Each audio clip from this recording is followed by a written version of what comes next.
What are your memories of Brian Pillman? You had a great series with Brian. Brian was a funny guy, man. He worked hard, played hard.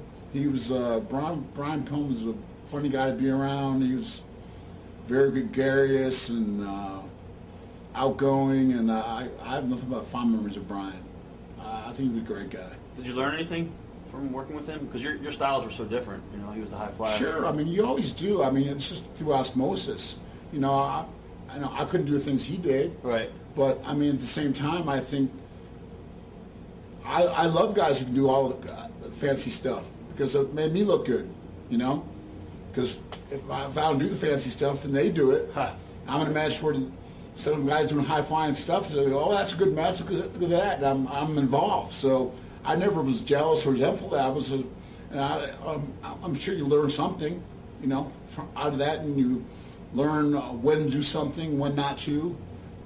How much of it should you do? How much you shouldn't? You know, stuff like that. You know. When do you think that if you were to sit down and say, all right, this is when I was pretty much in the business and I knew what to do and when not to do it? Would it be around 88, 89 when you pretty much mastered your craft?